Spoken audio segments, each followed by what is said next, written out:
Everyone, आज हम जिस टॉपिक के बारे में बात कर रहे हैं वो एक्चुअली हर इंसान से कहीं ना कहीं हद तक रिलेट करता है, क्योंकि ये हर इंसान ने एट सम पॉइंट कभी ना कभी अपनी लाइफ में ज़रूर फेस किया होगा या उससे गुज़रा होगा। क्योंकि ये प्रॉब्लम्स और ये सब चीज़ें जो हैं इंसान की लाइफ का में नॉर्मली आती हैं, और इंसान इन प्रॉब्लम्स से ही गो थ्रू करके लाइफ में अपनी स्ट्रगल्स में आगे बढ़ता है। हर इंसान की कोई ना कोई अपनी प्रॉब्लम होती है, कोई ना कोई अपनी स्ट्रगल ज़रूर होती है। बट ये चीज़ें जो हैं कुछ प्रोफेशंस के अंदर बहुत उभर के भी सामने आती हैं। तो मैंने अगर अगर हम कॉम्बैट स्पोर्ट्स की बात करें तो उसके अंदर भी ये केसेस काफ़ी हद तक डॉक्यूमेंटेड हैं, और उनकी वीडियो एविडेंसेस हैं जहाँ पे हमने इमोशनल और मेंटल ब्रेकडाउन लोगों का देखा है। बट अगर हम नॉर्मली इस चीज़ के टॉपिक के बारे में बात करें तो हर इंसान का ने किसी न किसी हद तक कोई पास्ट ट्रॉमा फेस किया होता है। उसको कोई ना कोई इनसिक्योरिटी होती है, कॉम्प्लेक्सेस होते हैं, उसके डर होते हैं, पर्सनल लाइफ प्रॉब्लम्स होती हैं। बट इसको हम अपनी नॉर्मल डे टू डे उलझनों और normal day to day problem ने डे टू डे चैलेंजेस की वजह से कहीं ना कहीं हद तक सप्रेस कर देते हैं इन फीलिंग्स को और इन इमोशंस को, और इन चीज़ों को हम कहीं ना कहीं हद तक सप्रेस कर देते हैं, या किसी अलमारी में बंद कर देते हैं, या अंडर द रग छुपा देते हैं, या इसको ढक दिया जाता है। बट ऑब्वियसली ये सब चीज़ें लाइफ में आपके कहीं ना कहीं कॉन्शियसली आपकी लाइफ सबकॉन्शियसली आपके माइंड में एग्जिस्ट करती हैं, और ये आपको क्या नाम है, ये अपना एग्जिस्ट करती हैं, और इनको आप इग्नोर नहीं कर सकते। आप इनको कहीं कहीं एक दफ़ा आपका फोकस अपनी क्योंकि आप अपनी लाइफ में दूसरी प्रॉब्लम्स या दूसरी चीज़ों में इतना या किसी और चीज़ के अंदर इतना इन्वॉल्व होते हैं कि आप इन चीज़ों को इग्नोर कर देते हैं। बट ये चीज़ें अपनी जगह पे रहती हैं, एंड समटाइम्स जब ये उभर के आती हैं आपके सामने तो आप ओवरवेल्म हो जाते हो, और जिसकी वजह से इंसान लोगों ने बहुत ड्रास्टिक स्टेप्स भी लिए हैं। अगर आप इन बहुत सारे लोग हैं, बहुत सारे नोटेबल पर्सनालिटीज़ हैं, सेलिब्रिटीज़ हैं जिन्होंने सुसाइड्स भी की हैं, और ये सब चीज़ें भी हुई हैं। तो और इन एथलीट्स के अंदर भी देखा जाए, और अगर से रिलेट किया जाए तो इस तरह के बड़े इंसिडेंट्स हैं। चाहे आप रिसेंटली एक फ़ाइटर है टोनी फर्गूसन, उसका भी काफ़ी मेंटल हेल्थ इश्यूज़ के बारे में काफ़ी डिस्कस हुआ है कि उसको क्या क्या प्रॉब्लम फेस रही हैं और क्या क्या। और एक अगर WWE का एक रेसलर था क्रिस बेनवा, उसने उसका मेंटल हेल्थ का प्रॉब्लम था। एंड ऑब्वियसली स्पोर्ट्स में रहने की वजह से भी, और उसकी प्रेशर्स और उसके अंदर और जो डैमेज जो हेड ट्रॉमास ये लोग लेते हैं, ये भी इसके अंदर क्या नाम है कंट्रीब्यूटिंग फैक्टर्स होते हैं, जो प्रॉब्लम्स जो ड्रास्टिक स्टेप्स लेने में या कुछ इस तरह की चीज़ें करने में बहुत मेजर रोल प्ले करते हैं। अच्छा, जनरली अगर मेंटल इलनेस की ख़ास तौर पे बात की जाए तो मर्दों के अंदर स्टैटिस्टिक्स इसके ज़्यादा औरतों से ज़्यादा हैं, और उसका रीज़न भी यही है कि मर्द अपने इमोशंस को सप्रेस ज़्यादा करते हैं, अपनी फीलिंग्स को शेयर नहीं करते, और रोते नहीं हैं। ठीक है, आपने अपनी और बात नहीं करते। वो यूजुअली अपने इश्यूज़ के रिगार्डिंग लोगों से बात नहीं करते और उसको डिस्कस नहीं करते। तो ये जो अनरिज़ॉल्व इश्यूज़ होते हैं ये आगे जाके बहुत बड़ा एक वॉल्केनो की फॉर्म में आते हैं, और कभी-कभी आपको ओवरवेल्म कर देते हैं, और ड्रास्टिक स्टेप्स लेने पे भी वो कर देते हैं।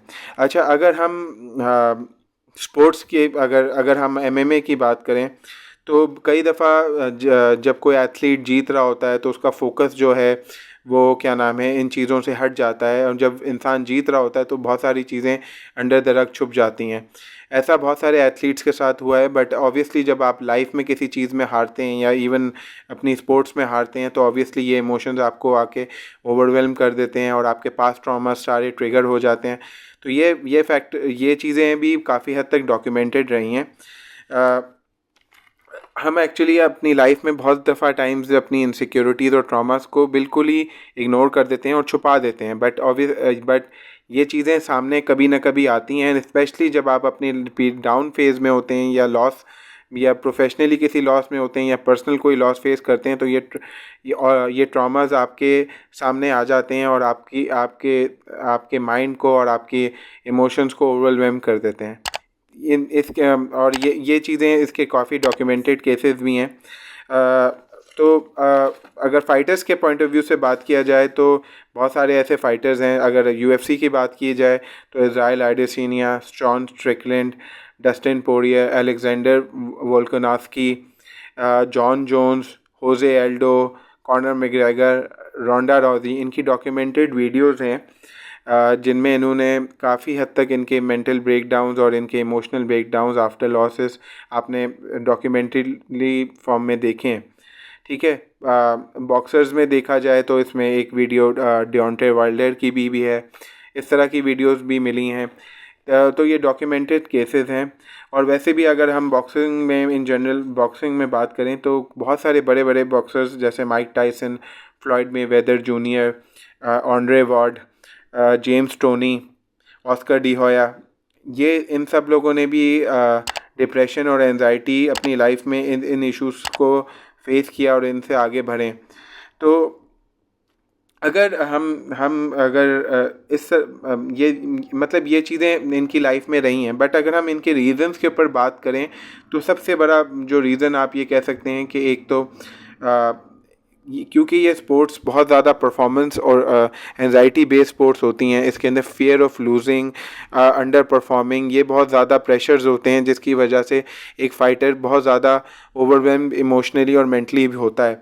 ठीक है. हाइज़ और जीतने और हारने के जो हाइज़ और लोज़ होते हैं ये बहुत ज़्यादा आपको कभी कभी बहुत ज़्यादा ओवरवेल्म कर देते हैं और आपको मेंटली एग्जॉस्ट भी कर देते हैं और मेंटली आपको ये काफ़ी अफेक्ट करता है. अच्छा. Exposure to physical violence.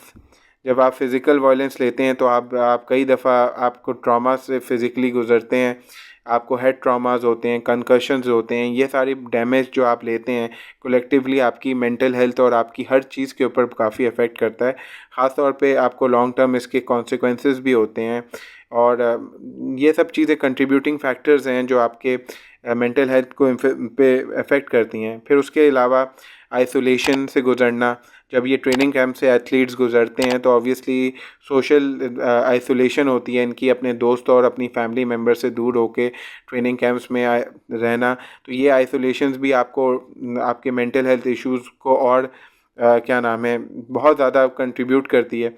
जब भी कोई इंसान ज़्यादा किसी मेंटल हेल्थ इशू या किसी प्रॉब्लम, किसी इमोशनल या मेंटल हेल्थ इशू से गुजर रहा हो और वो उसको आइसोलेशन और वो बिल्कुल अकेले माहौल में और हो जाए तो ये चीज़ें तो कैटलिस्ट होती हैं और ज़्यादा ट्रिगर करती हैं आपके अंदर आपको मेंटल हेल्थ प्रॉब्लम्स को सीवियर करने में. आप जब डिप्रेशन और एंजाइटी आप अकेलेपन में और भी ज़्यादा इंसान जो है इन्हांस होके आगे आती हैं और इंसान ज़्यादा उनसे सफ़र करता है. ठीक है. फिर उसके साथ साथ बर्नआउट्स, इंटेंस फिज़िकल डिमांड्स होती हैं. ठीक है. और मेंटल डिमांड्स होती हैं जिसकी वजह से इन स्पोर्ट्स के अंदर बर्नआउट्स बहुत ज़्यादा हो जाते हैं. बर्नआउट्स आप फील करते हैं. तो ये सारे एग्जांपल्स हैं. फिर उसके अलावा जो कंकशंस जो आप लेते हैं, कंकशंस जो आपको ब्रेन डैमेज देते हैं और आपको जो प्रॉब्लम्स उससे रिलेटेड फेस होती हैं. बेसिकली ये वो सारे फैक्टर्स हैं जो इन फाइटर्स के कॉम्बैट स्पोर्ट्स के फाइटर्स, मिक्स मार्शल आर्टिस्ट और बॉक्सिंग और ये जितने भी कॉम्बैट स्पोर्ट्स के जो एथलीट्स हैं इनमें कंट्रीब्यूट करते हैं. उनके इमोशनल ब्रेकडाउन और मेंटल इलनेस इश्यूज़ को में कंट्रीब्यूटिंग फैक्टर्स हैं. तो बेसिकली ये काफ़ी एक मेजर प्रॉब्लम है जिसके बारे में ज़्यादा लोग बात नहीं करते और ना डिस्कस किया जाता है. बट ये चीज़ें ऐसी हैं जिनके ऊपर बात करनी चाहिए और जिनके बारे में डिस्कस करना चाहिए कि हर स्पोर्ट्स और her even not just the sports, overall in topics के बारे में डिस्कस करना चाहिए और इनके बारे में लोगों को अवेयरनेस देनी चाहिए कि क्योंकि ये बहुत रेलेवेंट इश्यूज़ हैं जिनको एड्रेस नहीं किया जाता और इनके बारे में कम बात की जाती है. तो एनीवेज आपको अगर मेरी वीडियो और ये मैसेज पसंद आया हो तो प्लीज़ लाइक, शेयर और सब्सक्राइब किएगा. एंड अपने थॉट्स और अपने जो भी आप फील करते हैं इस वीडियो के बारे में या इसके कंटेंट के बारे में प्लीज़ अपने कमेंट्स में ज़रूर मेंशन किएगा. उनके बारे में मुझे कोई फीडबैक दिएगा, पॉजिटिव नेगेटिव कुछ भी फीडबैक हो तो I would gladly check them out. Thank you so much.